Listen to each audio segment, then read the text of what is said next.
Well, I honestly didn't think we'd be back here. Maybe that's just me being naive or hopeful, or I don't know what. But for those of you who don't know what I'm talking about, this past weekend, the Canadian government reintroduced Bill C21, which is a new gun control bill that they've proposed, and it has a lot of effects for it.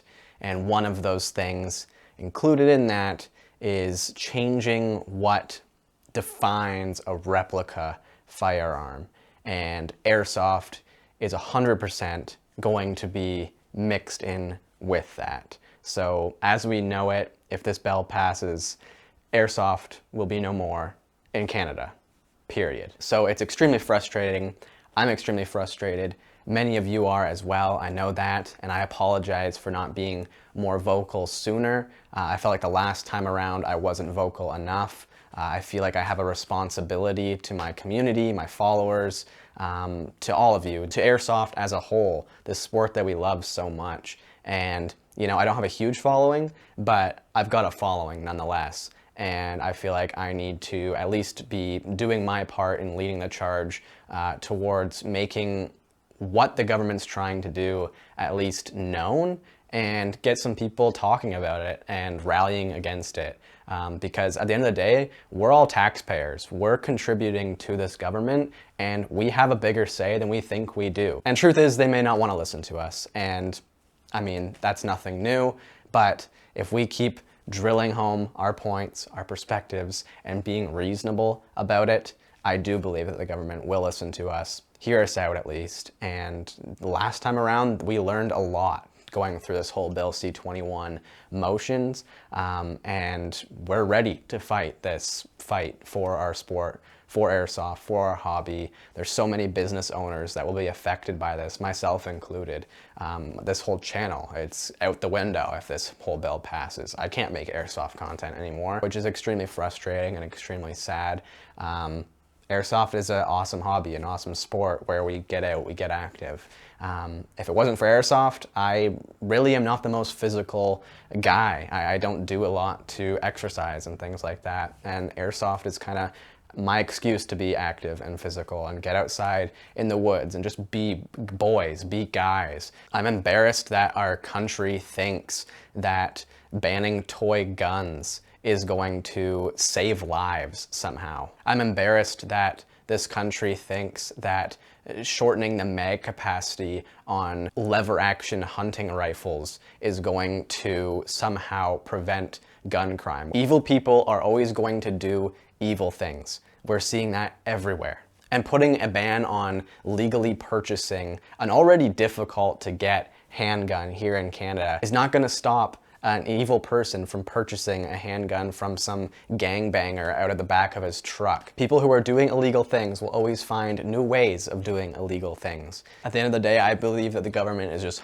making it harder for law-abiding citizens to defend themselves in any way. We are reliant on the government for our protection here in Canada, and I'm sorry, but if someone breaks into my house, an officer is not getting to my house soon enough to save my or my wife's life. That is unacceptable. I have no way of defending myself against someone who is getting an illegal firearm, and that's something that they're going to do already. My family is the most important thing to me, and the number one thing that I'm never going to be able to get back if something happens, and I have zero way of protecting myself against any sort of threat.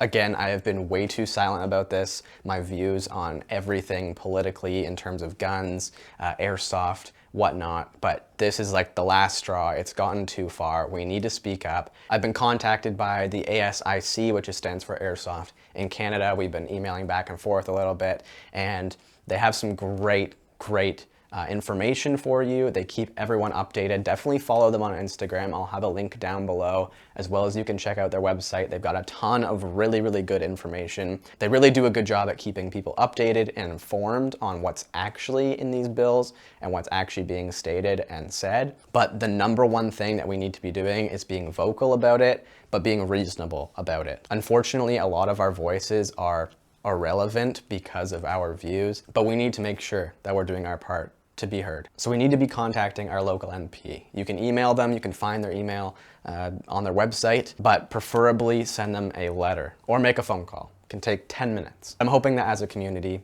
we will be better understood and better heard this time around, as well as make the public know about this whole effort as well. A lot of people don't take much of an effort to read into what's being said by the government and the laws and regulations. A lot of this stuff sounds good, sounds like a great effort to, yeah, let's end gun violence. 100%, I am totally on board with that.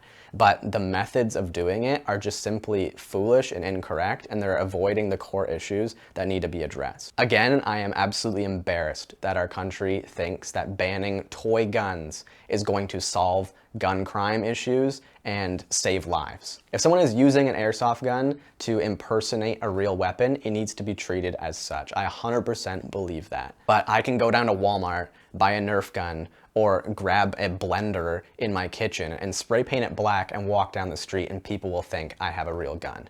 There is no difference between that and an airsoft replica. Be smart with your airsoft replicas. Put them in a gun case when you're traveling with them. Of course, we all know these things. We all do these things. But the government needs to see that we are taking responsibility for our actions and being smart with these things. Every field I've been to has been incredibly safe and respectful in terms of not waving our guns around out in the parking lot and, you know, passing by cars are freaking out going, whoa, that guy's got a real gun. Nobody sees that. They know it's an airsoft field or a paintball field or whatever, and we're all being respectful and concealing our firearms. The airsoft and paintball market is a huge market here in Canada and brings in a ton of revenue for the country. Hundreds of jobs of store owners and employees will be lost. Content creators like myself, gone. Paintball fields and airsoft fields. You could say, well, paintball's not really affected, but 50% on average of a paintball field's revenue comes from airsoft and airsoft events. This is a huge blow to the economy as a whole and an already terrible economy here in Canada, let alone all the sport shooting avenues, events, stores, hunting stores and whatnot, selling guns. They're gonna be severely hit on this. And what I was saying earlier about the whole shortening the mag capacity on things, they like to toss around the term, as we all know, high capacity magazines. Guys, these are standard size magazines. These guns are intended to be used with a standard size of magazine capacity, and they are treating it like it's a high capacity weapon, like a drum mag or something. And from everything that I'm seeing, it sounds like they want to limit the capacity on these high capacity magazines. These guns were made before I was even born. They are standard sized capacity magazines. And as far as I'm aware, I haven't really heard of any gun crime being committed with a old lever action rifle. So I don't know what they're solving. There has never been a more crucial time for the gun community and the airsoft community, paintball, Nerf even, to come together and rally, because it's only a matter of time before we lose it all. It's time that we pressure our government to attack real issues. Again, we are all taxpayers. We have a say in this. It's a democracy, apparently, and we should be pressuring our government to tackle real issues. Everyone just loves to tiptoe around and finger point all day and come up with solutions that sound great when they do it in a press conference and the entire party's clapping behind them. But really, when you dissect what they're saying, it just makes no sense. It is a really difficult process here in Canada, for those of you who are in other countries and don't know, to get a firearm. A lot more difficult than a lot of other places. And then once you get that license, there's not really a lot to choose from in terms of what you can use. A 9mm pistol carbine is limited to 5 rounds. Whatever. I'm gonna stop talking and ranting. I will be keeping you guys updated as best I can here on the channel. I'm going to be doing a much better job at keeping you guys updated. I will try to convey information the best I can. I am not an expert in this area by any means, but I have been informed by experts, and this is what I'm seeing, this is what I'm hearing. And again, I am just embarrassed for our country and the way things are going. So please, most importantly, do your part in terms of contacting your MP, being vocal about this whole scenario. If you want, like this video, that goes a long way in helping. Comment on it, share your opinions, share your thoughts, share the video too. We need this to go big, and we need this to be talked about. So I appreciate you guys watching. We'll see you in the next one. Peace, guys.